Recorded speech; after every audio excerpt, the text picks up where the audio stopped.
generally, if I engage in conflict, the reason I engage in it is because I think the alternative is worse.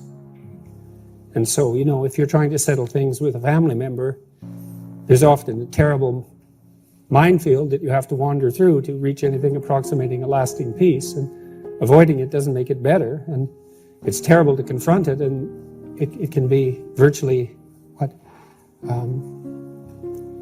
beyond your capacity to tolerate to do it. And so people avoid it very frequently, but that doesn't make peace. It just harbors underground resentment and breeds bitterness and hatred. And so that's not, unless that's what you want, that's not a good solution. Why do you think it is that some of the things that you've said and the way you've gone about kind of writing up your stuff has been such a phenomenon and caused so many people to sit up and pay attention? Well, I suppose in some sense those things that we take for granted we regard as obvious, but if we take them for granted and we regard them as obvious and then they're challenged, we often have no idea why they're valuable. So for example, I've had many clients who were considering getting married or not getting married, and they would say to me, well, it's just a piece of paper. And they thought that was a pretty good argument. And that's not a good argument at all. That's an argument that's so shallow that you hardly know where to begin. But, if someone comes up to you on the street and says, defend marriage, it's like, well, what do you know? It's like, how are you going to do that? It's so obvious that it's defensible that you don't have the arguments at hand. I mean, you're not a legal philosopher. And so people who do that, they think they're intelligent because they can put you on the spot.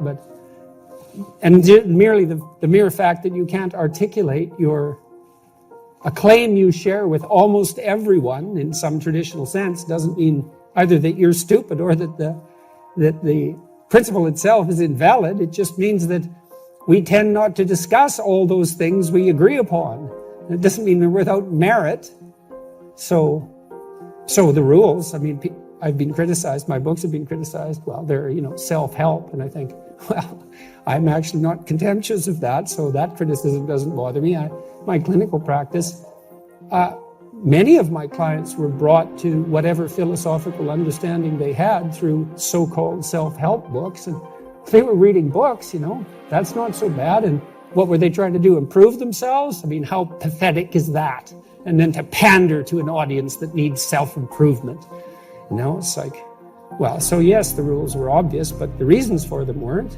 And so I think the reason the books were popular, or one of the reasons, is that I tried to make a case for why these hypothetically simple, axiomatic, propositional statements were neither simple nor obvious, and why they were also necessary. And people like to be walked through the whole process of the thought that underlies the claim, let's say. It's very difficult to properly organize your immediate environment. And that's another thing I try to do with the books, is show that some of these so-called simple things, clean your room. It's like, I'll tell you, this is the truth. I've been trying to organize my office for 3 years. I was flooded by so much mail and so much catastrophe that I fell way behind in my ability to keep my closet organized, my clothes organized. I had 3 years worth of mail sitting in my office at the university, thousands of pieces of mail. And it took a lot of work and it's still not done. I hope I'll have my damn room clean by the time I go out on tour, which is going to happen we go back on the road on 25th of January. And I'm hoping, for symbolic purposes, among other reasons, to have my house in order and beautified again as well. But I like to show that simple things aren't so simple, especially if you try them. I had one client, his mother had died, and there was a large family, and the family kind of fell into disorder after she died because it was all boys, it was all sons and a father. And no one had really picked up the maternal role, the necessary stereotypical maternal role. And he decided he was going to try to do that. And man, his brothers and his father, they weren't happy when he first went to get groceries. They felt that he was kind of trying to take the place of the mother. So there was all that grief that was still there. And then who the hell did he think he was, and et cetera, et cetera. I mean, people's houses aren't in order because that's really hard. It's really hard. And it causes a lot of chaos and strife to try to do it.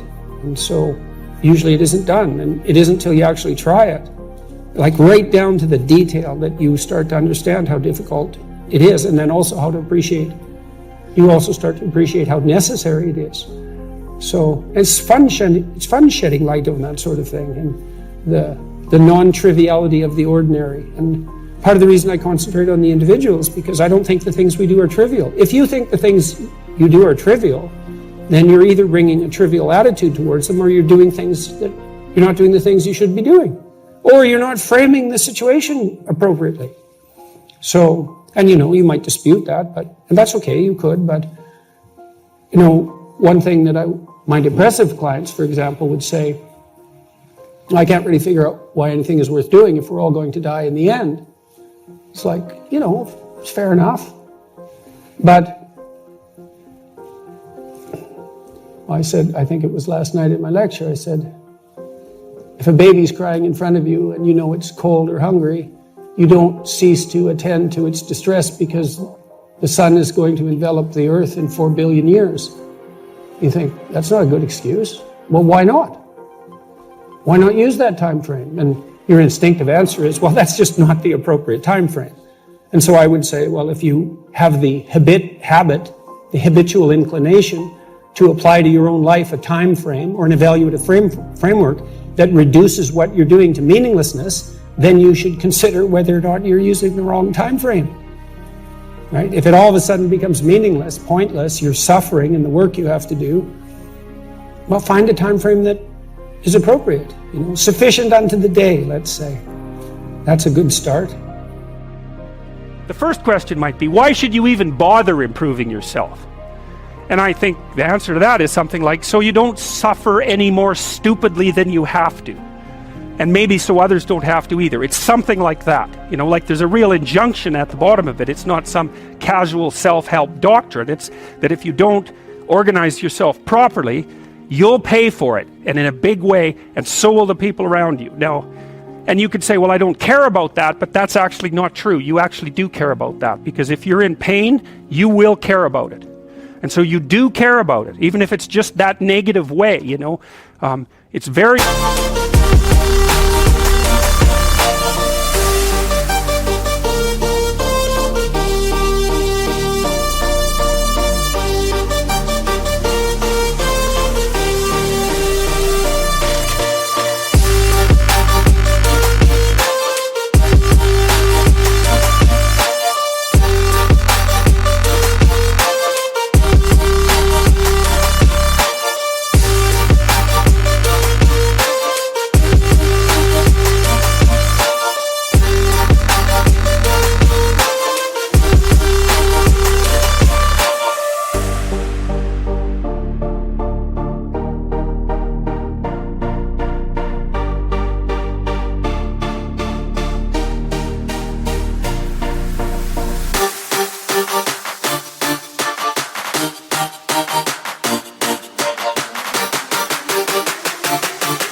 rare that you can find someone who's in excruciating pain who would ever say, well, it would be no better if I was out of this.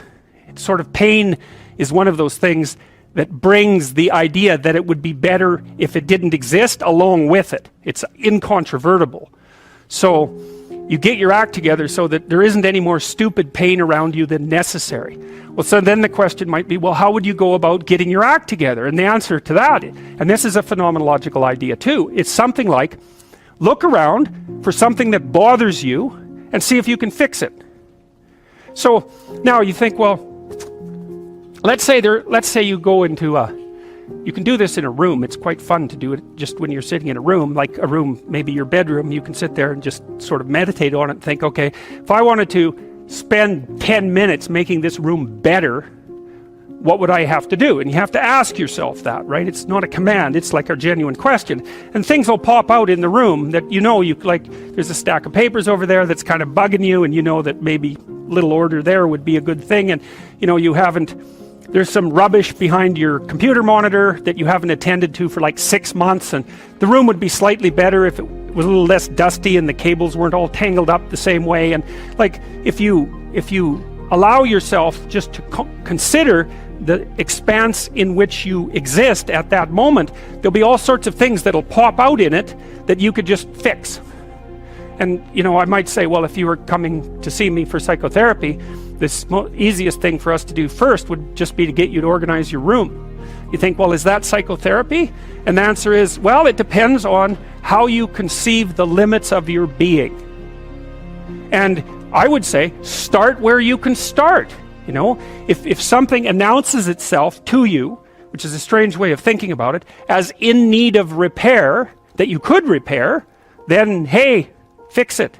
You fix 100 things like that, your life will be a lot different.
Now, I often tell people too, fix the things you repeat every day, because people tend to think of those as trivial, right? You get up, you brush your teeth, you have your breakfast, you have your routines that you go through every day. Well, those probably constitute 50% of your life. And people think, well, they're mundane, I don't need to pay attention to them. It's like, no, that's exactly wrong. The things you do every day, those are the most important things you do. Hands down. All you have to do is do the arithmetic. You figure it out right away. So 100 adjustments to your broader domain of being, and there's a lot less rubbish around, and a lot fewer traps for you to step into.